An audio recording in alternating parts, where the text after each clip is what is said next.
Bismillahirrahmanirrahim. Assalamualaikum warahmatullahi wabarakatuh.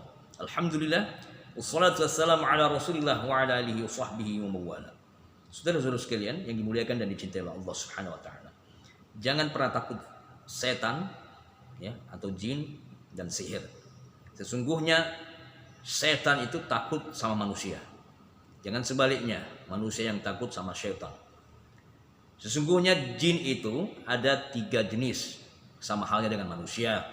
Ya, manusia ada yang mukmin, yang beriman, ada yang fasik. Fasik ini adalah muslim tetapi banyak dosanya, banyak maksiatnya. Dan yang ketiga adalah kafir.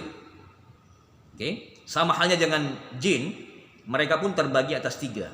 Ada jin mukmin, ya, yang beriman, ada yang fasik, yakni muslim tetapi dia banyak dosa dan maksiat, dan yang ketiga adalah jin kafir. Ya, jin kafir. Tidak semua jin itu syaitan. Oke? Tidak semua itu jin adalah syaitan. Jin fasik dan jin kafir itu adalah syaitan. Ya, saya ulangi. Jin fasik yang jin muslim tapi banyak dosanya, dan jin kafir itu sudah pasti syaitan. Sedangkan jin mukmin, ya, ini adalah golongan dari jin yang diperintahkan oleh Allah untuk selalu beribadah, mengabdi kepada Allah, dan mereka mengakuinya. Mereka taat kepada Allah. Adapun jin fasik ini adalah bagian dari syaitan atau jin kafir.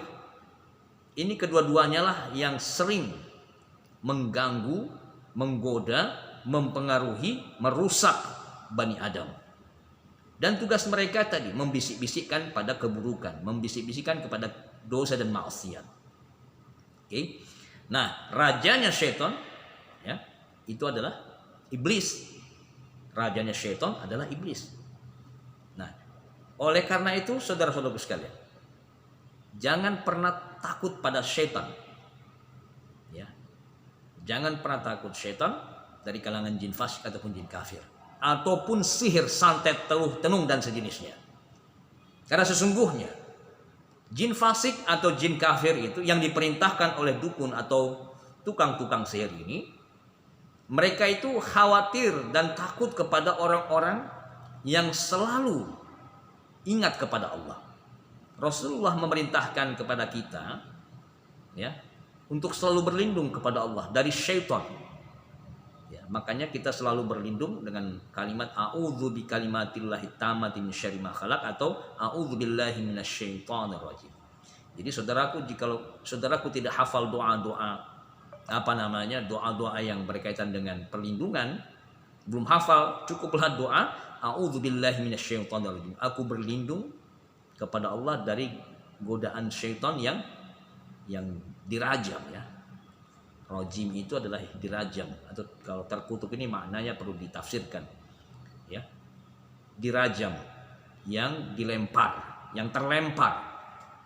Wa ja'alnaha rujuman lisyayatin, dan kami jadikan panah-panah, ya, malaikat, ya, panah-panah yang malaikat ini, panah-panah api yang melempar syaitan-syaitan yang berusaha mencuri-curi berita di langit. Jadi sesungguhnya syaitan ini takut pada manusia.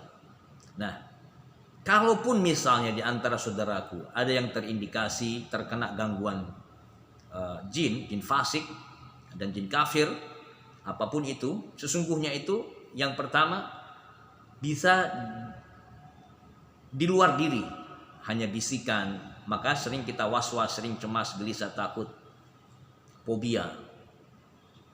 Kalau yang sudah sampai masuk ke dalam diri itu karena apa? Karena portal tubuh kita ini terbuka, ada yang terbuka, ya, di bagian tengkuk, di bagian tulang ekor, di bagian perut, di bagian, ya, bagian area dada atau bagian area kemaluan, dan banyak lubang atau celah-celah di mana tempat masuknya syaitan. Tetapi pada intinya mereka masuk melalui adalah aliran darah. Ya. Dan itu tentunya bukan satu hal yang istimewa sebenarnya. Karena sesungguhnya mereka juga masuk ini punya resiko.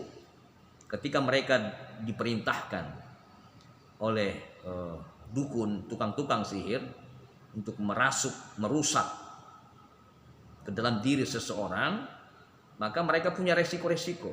Resikonya apa? Mereka ini harus berperang ya dengan malaikat-malaikat ataupun orang-orang yang ketika membacakan ayat-ayat Allah atau diperdengarkan ayat-ayat Allah dan doa-doa, mereka resikonya akan hancur, hangus, atau bahkan bisa mati. Nah, oleh karena itu saudara-saudaraku sekalian, maka kunci daripada keberhasilan ketika kita melakukan terapi ruqyah mandiri, yang pertama adalah jangan takut, jangan cemas, jangan was-was. Jangan takut sama syaitan, jangan takut sama sihir, santet dan sejenisnya. Hatta itu memang kalau sudah ada terindikasi dalam diri kita gangguan syaitan, gangguan jin atau sihir, maka kita terus melakukan permohonan kepada Allah agar dibersihkan diri kita. Ya, ditutup segala portal-portal masuknya syaitan di badan kita. Nah, itu yang pertama. Yang kedua,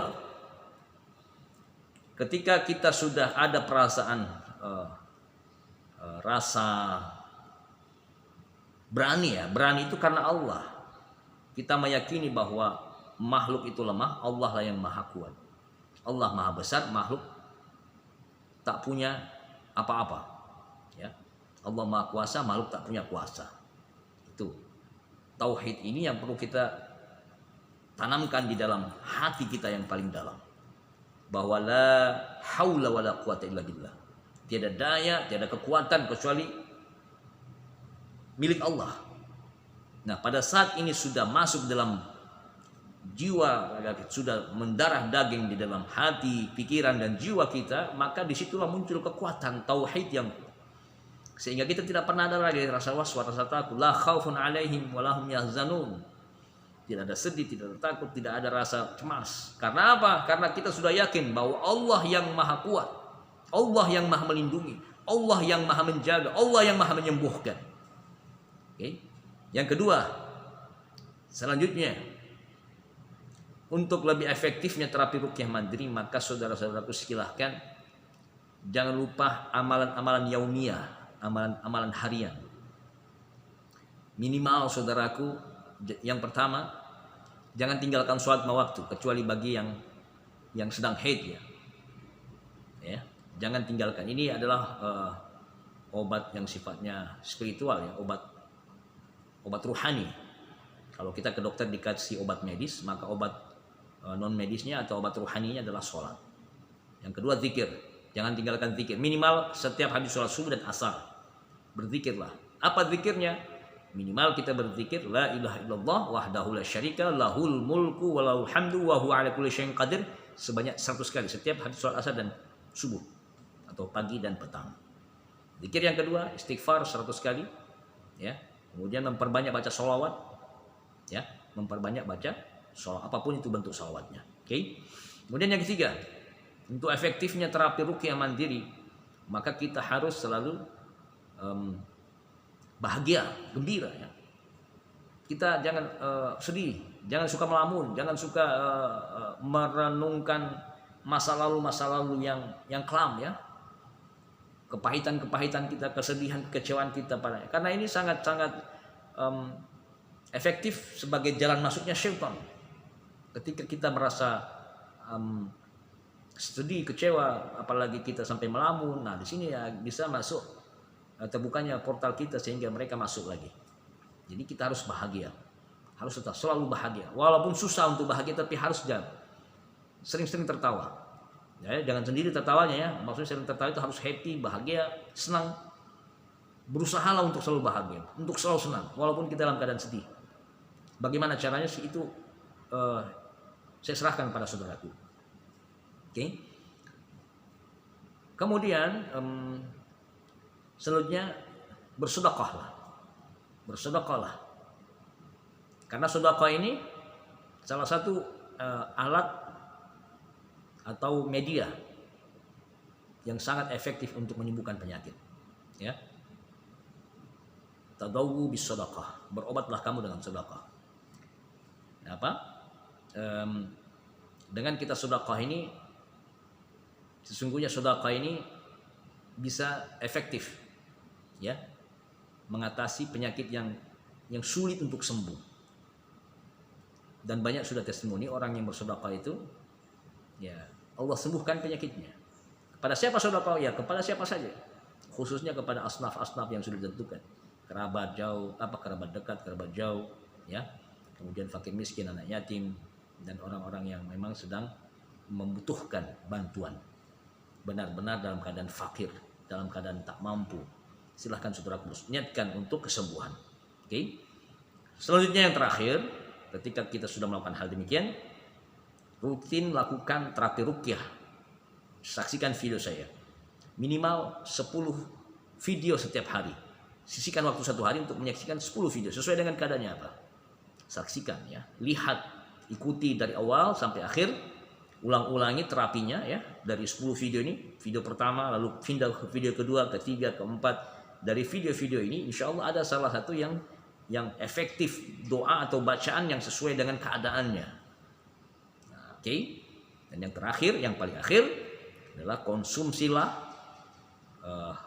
obat-obatan herbal, khususnya berkaitan dengan herbal ruqyah. Minyak zaitun, habatus sauda, serbuk bidara, minyak bidara, sabun bidara, fresh care bidara,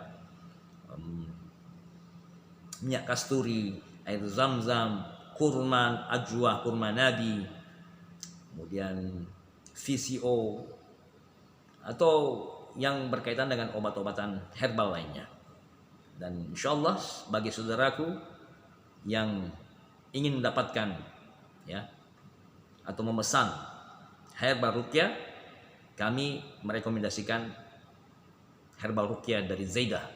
Dan ini sudah insya Allah sangat-sangat teruji, tanpa efek samping dan memiliki banyak manfaat, khususnya yang terkait dengan penyakit-penyakit gangguan jin atau sihir, ya, dan juga penyakit-penyakit yang sifatnya yang medis, ya, tentunya untuk memperkuat sistem imun kita.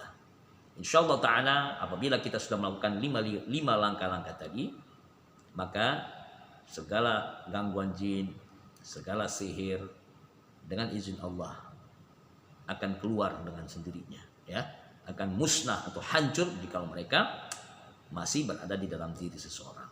Oke?